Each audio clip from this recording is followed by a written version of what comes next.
Good morning students.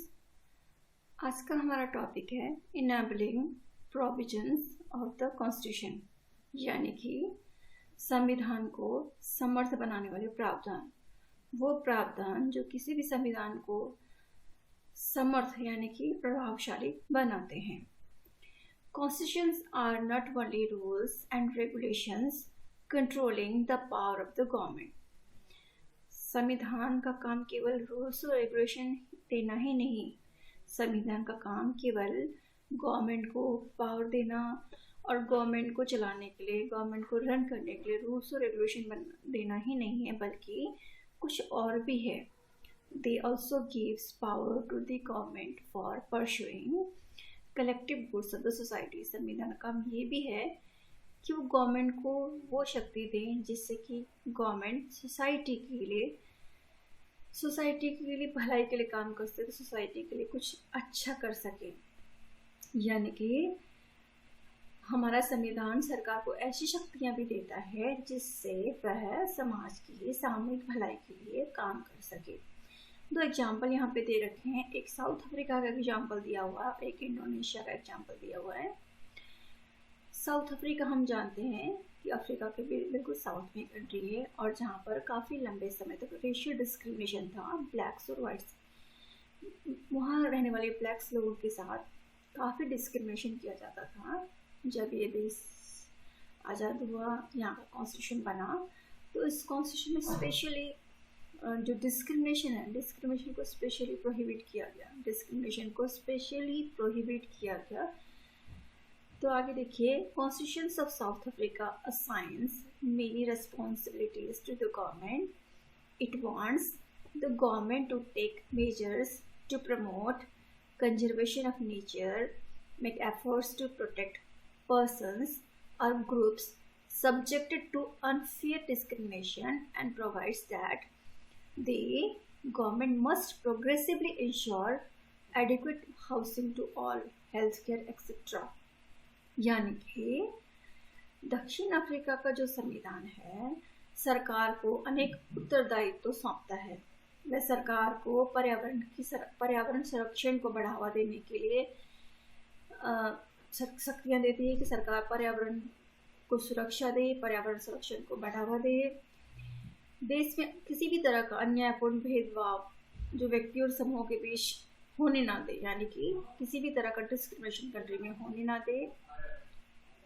इसके लिए discrimination को रोकने के लिए जो भी प्रभावी कदम उठा सकता है वो सरकार को उठाने का अधिकार दे रखा है।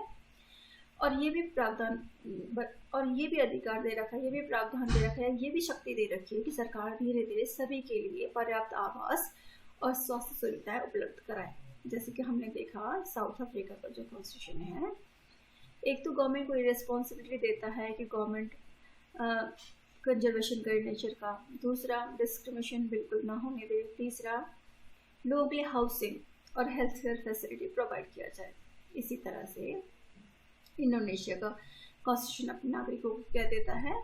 In the case of Indonesia also the government is enjoined to establish and conduct national education system.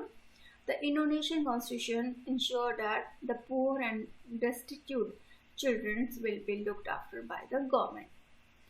Indonesia की सरकार की जिम्मेदारी है कि वो राष्ट्रीय शिक्षा व्यवस्था को और उसका व्यवस्था को बनाए और उसका संचालन करे। इंडोनेशिया का संविधान ये भी सुनिश्चित करता है कि सरकार गरीब और अनाथ बच्चों की देखभाल करेगी। तो हमने देखा कि साउथ अफ्रीका और इंडोनेशिया के एग्जाम्पल से देखा कि कॉन्स्टिट्यूशन ने गवर्नमेंट को वेलफेयर के काम, सोसाइटी के वेलफेयर के लिए काम करने के लिए भी शक्तियाँ देती है। यानी कि हमारा संविधान चाहता है कि जो सरकार है अपनी जनता के वेलफेयर के लिए भी काम करे। नेक्स्ट टॉपिक है आपका fundamental identity of a people. Fundamental identity of a people यानी कि राष्ट्र की बुनियादी पहचान। Fundamental identity of a people हमारी पहचान या फिर राष्ट्र की फंडामेंटल मतलब बुनियादी, basic fundamental identity of a people. Finally and perhaps even most importantly, a constitution expresses the fundamental identity of a people. यानी कि आखिरी और शायद सबसे महत्वपूर्ण बात यह है कि संविधान किसी समाज की बुनियादी पहचान होता है। यानी कि जो हमारी पहचान है वो हमें किससे मिलती है? हमें अपनी पहचान अपने संविधान से ही मिलती है। This means the people as a collective entity comes into being only through the basic constitutions. It is by agreeing to a basic sets of norms about how one should be governed and who should be governed that one forms a collective identity. One has many sets of identities that exist prior to a constitution, but by agreeing to certain basic norms and principles, one constitutes one's basic political identity. Second, constitutional norms are the overarching framework within which one pursues individual aspiration, goals, and freedoms. The Constitution sets authoritative constraints upon what one may or may not do. It defines the fundamental values that we may not trespass. So, the Constitution also gives one a moral identity. Third, and finally, it may be the case that many basic political and moral values are now shared across different constitutional tradition. यानी कि आखिर और शायद सबसे महत्वपूर्ण बात है कि संविधान किसी समाज की बुनियादी पहचान होता है। इसका अर्थ यह है कि संविधान के माध्यम से ही किसी समाज की एक सामूहिक इकाई के रूप में पहचान होती है। यानी कि एक समाज की जो पहचान होती है वो संविधान के माध्यम से ही होती है। इस सामूहिक पहचान को बनाने के लिए हमें इस संबंध में कुछ बुनियादी नियमों पर सहमत होना पड़ता है कि हम पर शासन कैसे होगा और शासितों में कौन कौन से लोग होंगे। संविधान बनने के पहले हमारी अन्य अनेक प्रकार की पहचान और अस्मिताएं होती है। संविधान बनने से पहले, जैसे भारत का संविधान नहीं बना था, उससे पहले हम में से कोई प्रिंसली स्टेट्स का नागरिक था, हम में से कोई अलग अलग राज्य रजवाड़ों या प्रिंसेस स्टेट्स का, प्रोविंसेस का अलग अलग। उस टाइम भी जब भारत आज़ाद हो रहा था उस टाइम 565 देसी राजा महाराजा थे, तो उस टाइम हमारी पहचान ही अलग अलग थी। पर संविधान ने हमें एक कलेक्टिव एक पहचान दी। उसके अलावा हम पर शासन कैसे होगा और शासितों में कौन कौन से लोग होंगे। संविधान बनने के पहले हमारे अन्य अनेक प्रकार की पहचान या अस्मिताएं होती हैं, लेकिन कुछ बुनियादी नियमों और सिद्धांतों पर सहमत होकर हम अपनी मूलभूत राजनीतिक पहचान बनाते हैं। तो संविधान के नियम और कानूनों से हम सहमत होते हैं और हम सब एक ही राजनीतिक पहचान बनाते हैं। दूसरा, संवैधानिक नियम हमें एक ऐसा विशाल ढांचा प्रदान करते हैं जिसके अंतर्गत हम अपनी व्यक्तिगत आकांक्षाओं, लक्ष्यों और स्वतंत्रताओं का प्रयोग करते हैं। संविधान आधिकारिक बंधन लगाकर यह तय कर देता है कि कोई क्या कर सकता है और क्या नहीं।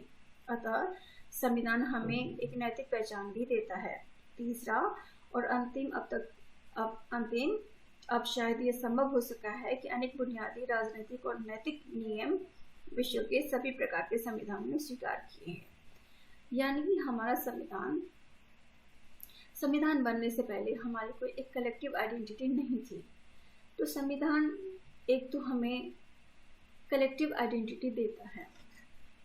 दूसरा, संविधान ये भी बताता है कि हम पर शासन कैसे होगा, शासित कौन कौन से होंगे, कौन से बुनियादी नियम हैं जिस बुनियादी यानी बेसिक जो रूल्स क्या हैं जिस पर सभी लोग सहमत होंगे। और हमें संविधान ये भी बताता है कि हमारी मोरल ड्यूटीज़ क्या है, हमारी नैतिक पहचान क्या है, क्या हमें करना चाहिए, क्या नहीं करना चाहिए। ये सब हमें संविधान से प्राप्त होते हैं।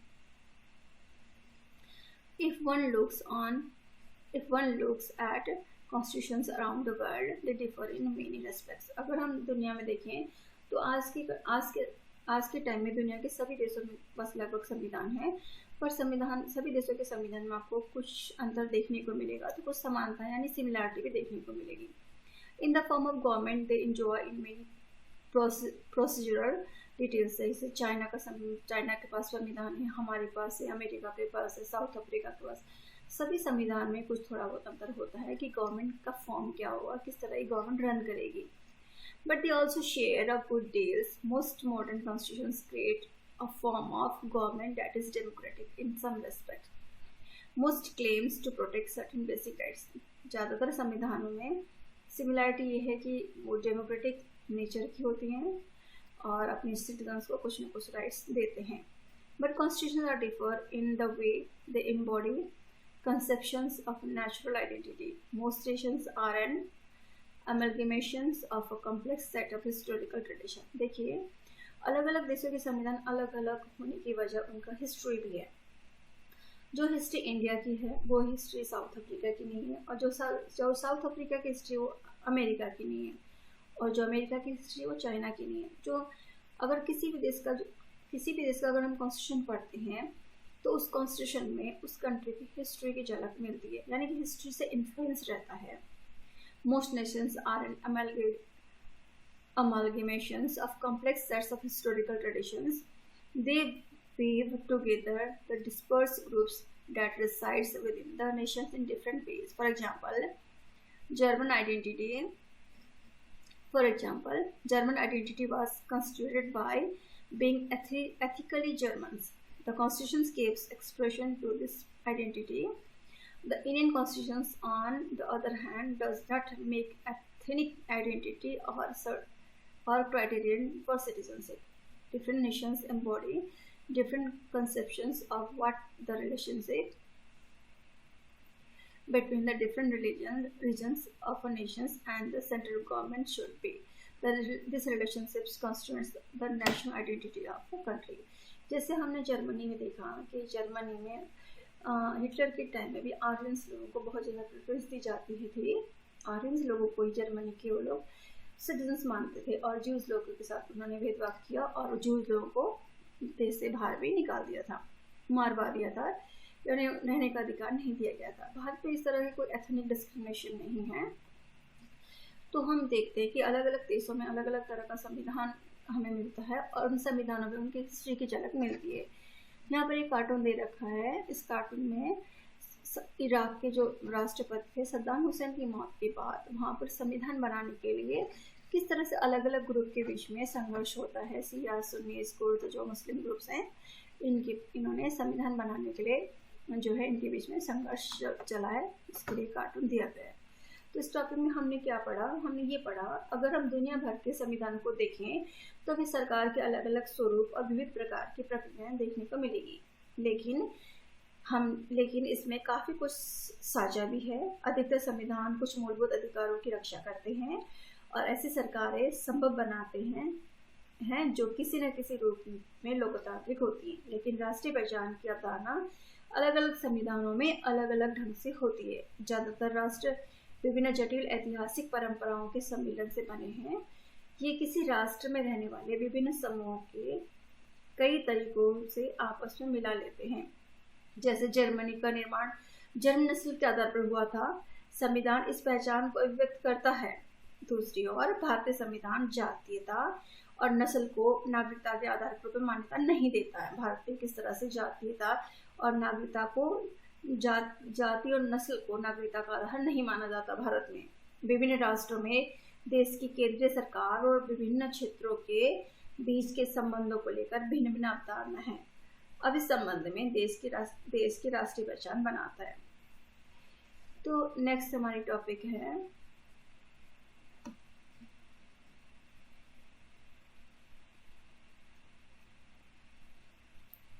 The authority of a constitution, यानी कि संविधान की सत्ता। द अथॉरिटी ऑफ कॉन्स्टिट्यूशन यानी कि संविधान की सत्ता।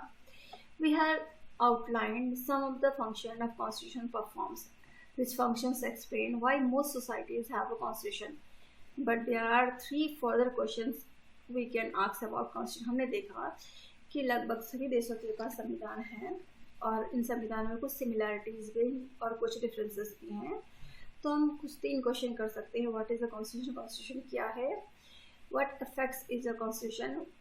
How effective is a constitution? वो कॉन्स्टिट्यूशन कितना इफेक्टिव है, यानी कि जरूरी नहीं कि सभी देशों के संविधान इफेक्टिव रहे, नो, कई देशों ने अपने संविधान को पूरी तरह से कई बार बदला भी है क्योंकि वो उतना इफेक्टिव नहीं रह पाया। और इज अ कॉन्स्टिट्यूशन जस्ट यानी कि क्या आपके देश में जो संविधान है वो न्यायपूर्ण है? संविधान क्या है, संविधान कितना प्रभावी है और क्या संविधान न्यायपूर्ण है? In most countries, constitution is a compact of document that comprises a number of articles about the state. जैसे हमने देखा कि इंडिया का जो कॉन्स्टिट्यूशन है उसमें आर्टिकल 395 आर्टिकल्स हैं, तो ज़्यादातर कॉन्स्टिट्यूशन में आर्टिकल्स होंगे ये, जिसमें कुछ रूल्स रेगुलेशन लिखे होंगे specifying how the state is to be constituted and what norms it should follow. When you ask for the constitution of a country, we are usually referring to these documents. But some countries, the United Kingdom of instances, do not have a single document. जैसे India का संविधान है, और India का संविधान जो है विश्व का सबसे बड़ा और लिखित संविधान है। इसमें 395 आर्टिकल्स हैं, इसके 22 पार्ट्स हैं और इसके 12 शेड्यूल्स हैं। पर अगर हम ब्रिटेन के यूनाइटेड किंगडम में जाते हैं तो वहाँ पे कोई रिटन कॉन्स्टिट्यूशन नहीं है। फिर रिटन कॉन्स्टिट्यूशन नहीं है तो फिर देश कैसे चलता है? देश चलता है उनके वहाँ पे जो लॉज बने, उनका डॉक्यूमेंटेशन हो रखा है और वही उनका कॉन्स्टिट्यूशन है। जो उनके टाइम टू टाइम जो लॉज बनते रहते हैं उन्हीं को उन्होंने जो है कॉन्स्टिट्यूशन, वही एक कॉन्स्टिट्यूशन है, मतलब वही रिटन में लिखा हुआ है। जैसे लॉज बनते जाते हैं उन्हीं को लिखते रहते हैं और वही उनका कॉन्स्टिट्यूशन है। वही कॉन्स्टिट्यूशन उनका पहले से लिख के नहीं रखा हुआ, डे टू डे कोई भी नया लॉ पास होगा तो वो कॉन्स्टिट्यूशन का हिस्सा बन जाएगा। Rather, they have a series of documents and decisions that, taken collectively, are referred to as constitution. So we can say that constitution is the document or set of documents that seek to perform the function that we mentioned above. But many constitutions around the world exist only on paper. They are mere words existing on the parchment. The crucial question is how effective is a constitution? What make it effective? What ensure that it has a real impact on the lives of the people? Making a constitution effective depends upon the many factors. यानी कि अधिकतर देशों में संविधान एक लिखित दस्तावेज के रूप में होता है, जिसमें राज्य के बारे में कई प्रावधान होते हैं। ये प्रावधान बताते हैं कि राज्य का गठन कैसे होगा और वो किन सिद्धांतों का पालन करेगा। जब हम किसी देश के संविधान की बात करते हैं तो सामान्य रूप से हम उसी दस्तावेज का जिक्र कर रहे होते हैं, लेकिन कुछ देश जैसे इंग्लैंड के पास ऐसा कोई दस्तावेज है ही नहीं जो पहले से ही लिखा हो जिसे संविधान कहा जा सके, बल्कि उसके पास दस्तावेजों और निर्णयों की एक लंबी श्रृंखला है जिसे सामूहिक रूप से संविधान कहते हैं।